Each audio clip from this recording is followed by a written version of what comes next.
Hello, my name is John Rankin, and today I want to talk about improving wellness and mental health in the workplace. Improving wellness and mental health in the workplace is very, very important these days, and probably more so with the COVID and lockdown. Defining wellness is really, it's an individual pursuit, but it's also really, really significantly influenced by our physical, social, and cultural environment in which we live and work.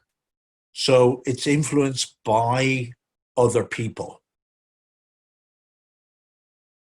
If we go back to basics, once we have our food, water, our basic needs, then our safety and security, the next thing is our psychological needs, which are, this sense of belonging, our love, our companionship, and then our own esteem, our prestige, and the feeling of accomplishment. So really, these things are feeling based. So if we feel that we belong, then we're much more comfortable, we're much more settled, and we can then pursue feelings that will do our esteem needs.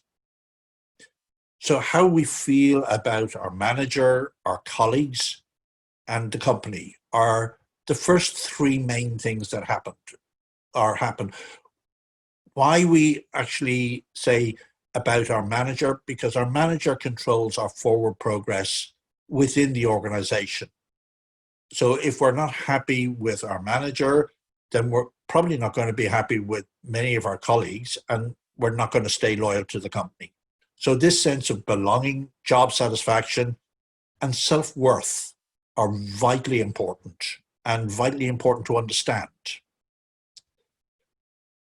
If the management is ineffective, or if the work is ineffective or toxic, the stress and workload really builds up.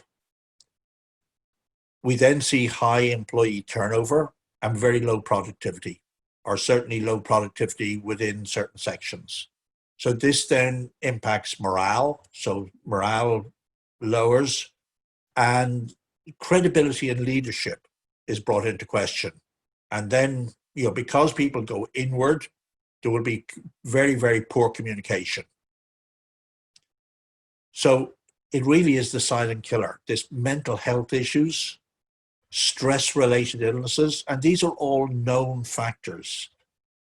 Burnout, anxiety and depression, substance abuse, and unhealthy behaviors, which manifests in bullying, bias, and other such attitudes.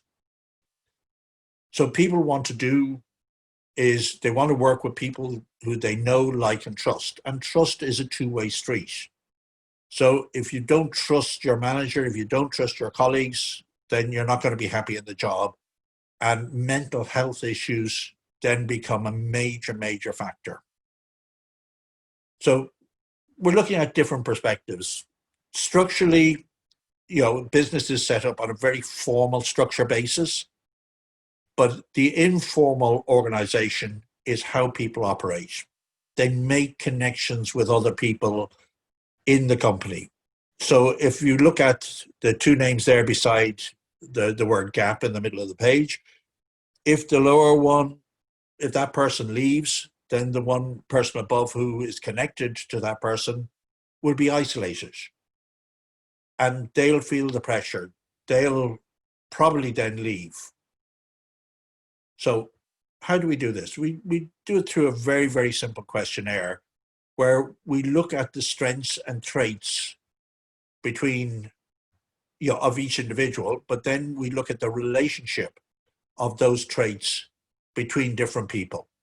So in some cases, we're influenced by others. In other cases, we could impact others, or we could be very similar to others. So we're looking at the relationship. So it's not, while it's about the individual's traits, it really is about the relationship between people. And if people are put under pressure by others, then mental health issues are going to start coming to the surface. For example, most people would be very imbalanced, but if they're put under pressure, they will feel stressed. And if they're put under continual pressure, they'll feel continual stress. And then it's how those stresses influence our relationship with other people. And then we look at also motivational style. So we use personal trait analysis. So we look at how people are supported. We also then look at how people are, conflicted. So for example, here, it shows that a networker would conflict with someone in public relations or who's a public relations type person. But in order to bridge the gap, putting a brainstormer or a visualizer in there would help with the communication and avoid that negative reaction or negative pushback. So the ultimate objection is knowing how people are and how they will connect together. So we can then show clearly these people are supported, these people need to be connected to the group.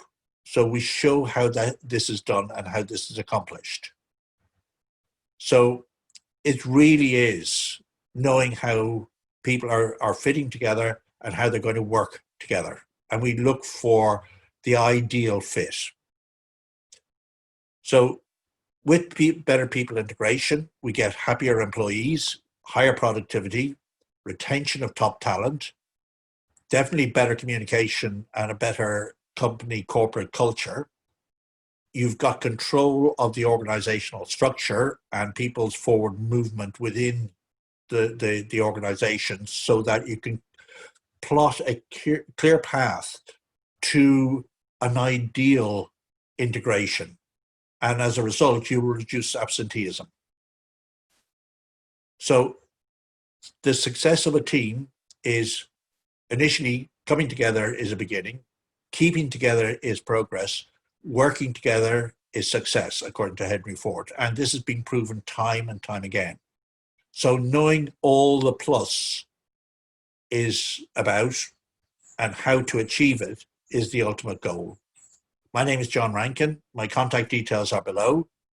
Please feel free to contact me, email me with any questions, and I would be happy to have a conversation. Thank you so much.